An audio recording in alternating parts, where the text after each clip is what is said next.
Overthinking isn't wisdom. It's intellectual cowardice masquerading as diligence. A paralysis Nietzsche diagnosed as thought devouring itself, where the mind becomes both prisoner and jailer. Modern solutions fail because they misunderstand the enemy. Mindfulness teaches passive observation of mental chaos. Watch your thoughts like clouds. Yet this often reinforces the illusion that thoughts deserve endless attention. Therapy pathologizes healthy existential doubt into anxiety disorders, while productivity hacks like the Pomodoro technique ignore the root cancer. Your brain's addiction to the dopamine hits of pseudo-problem solving. Neuroscience reveals the trap. Overthinking spikes cortisol, keeping you in fight or flight, while flooding neural pathways with feel-good neurotransmitters for every what-if scenario imagined, creating a self-rewarding loop where rumination feels productive while eroding decisive action. Consider the entrepreneur analyzing market risk for months but never launching, or the artist sketching endless concepts but never painting. Classic cases of Nietzsche's spirit of gravity, crushing potential under invented burdens. You're not contemplating life. You're performing mental theater to avoid the terror of real commitment, mistaking the rattling of your cognitive chains for progress. Nietzsche's cure, amor fati, love of fate, isn't passive resignation, but active rebellion against overthinking's dictatorship. My formula for human greatness is amor fati, to want nothing different, not forward, not backward, not for all eternity. Where mindfulness says, observe your anxiety, Nietzsche commands, drown it in decisive action, not by numbing fear, but weaponizing it as fuel for conquest. This flips overthinking's script. Uncertainty stops being a threat to dissect and becomes the essential friction for growth. When paralyzed by what if they reject my proposal, Zrenia amor fati thunders. Rejection is inevitable. Now love that truth and send it anyway. Modern psychology validates this. Exposure response prevention, ERP therapy, shows that leaning into feared outcomes, e.g., sending unpolished work, rewires neural pathways faster than analysis.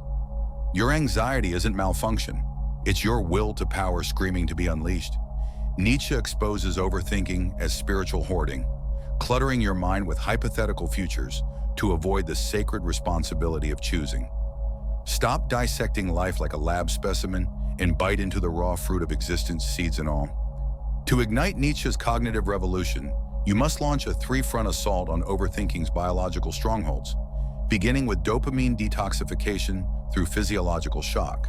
When rumination hijacks your prefrontal cortex, e.g. me, obsessing over past conversations or future catastrophes, deploy vagus nerve reset protocols. Submerge your face in ice water for 30 seconds, triggering the mammalian dive reflex to slow heart rate by 25%. Execute 10 explosive burpees until gasping, or grip ice cubes until knuckles bleach. This isn't mere distraction, it's strategic biohacking.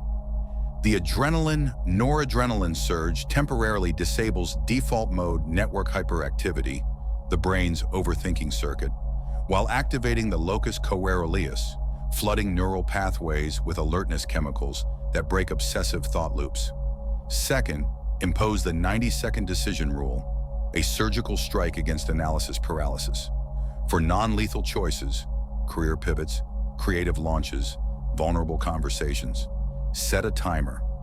At 0, act with combat certainty, send the email draft with typos, voice the boundary without rehearsing, publish the unpolished art. Neurologically, this forces a power transfer from the dorsomedial prefrontal cortex, responsible for hypothetical simulation, to the basal ganglia, automatic action center, creating new myelin-coded neural pathways through repetition. Track these actions in a neuroscalp journal. Each entry is proof of conquered mental territory. Third, prescribe graduated danger exposure. Start level 1, voice a minor dissent in a meeting. Progress to level 5, publish your trauma story anonymously. Climax at level 10, burn a safety net like quitting without backup. This systematic rewiring teaches the amygdala that discomfort signals growth, not threat, through BDNF protein release that strengthens prefrontal regulation. This isn't self-help, it's special ops training for your neurons. Nietzsche's Übermensch emerges when you weaponize neuroplasticity to forge an unconquerable mind, a process demanding daily cognitive metallurgy. When 3 a.m. anxieties shriek, replay that humiliation, counter with amor fati this wound. It's the forge fire of my becoming. When analysis demands prepare for 3 more months, declare chaos is my armory, I deploy now. Document every victory in your neuroscalp journal. Each 90-second decision earns a crimson checkmark. Every dangerous living act gets a time-stamped battle report. Within 42 days, 6 synaptic pruning cycles, MRI scans would reveal dramatic atrophy in the posterior cingulate cortex, rumination hub, alongside dendritic thickening in the dorsolateral prefrontal cortex, decisive action center. Your dopamine receptors downregulate in overthinking pathways while upregulating in reward circuits linked to decisive action, transforming the very chemistry of motivation. Formerly paralyzing anxiety now ignites Nietzsche's will to power. Artists ship daily creations without editing. Entrepreneurs decide in ambiguity. Lovers confess forbidden desires. This metamorphosis occurs through epigenetic expression. The MTHFR gene modulates neurotransmitter production to favor action-oriented acetylcholine over paralyzing cortisol. Track your physiological metrics. Resting heart rate drops as vagal tone improves, galvanic skin response stabilizes during stress. Concrete proof of your neurological sovereignty. Thoughts are no longer dictators but smithing tools. Use their heat to hammer reality into new forms. Your mind isn't a prison, it's a neutron star-forged blade. Seize it. Charge life's battlements.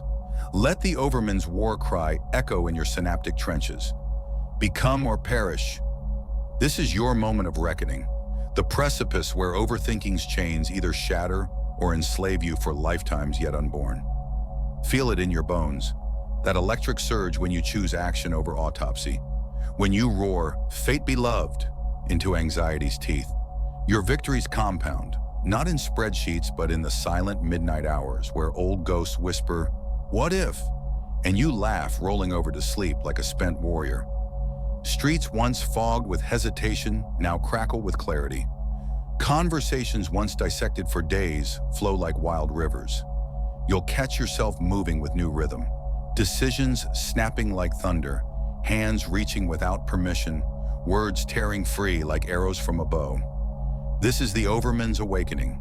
Thoughts that once hunted you now heal at your command, whipping winds that fill your sails toward horizons you no longer fear. The prison is rubble. The warhorse stamps. The storm screams your name. Charge.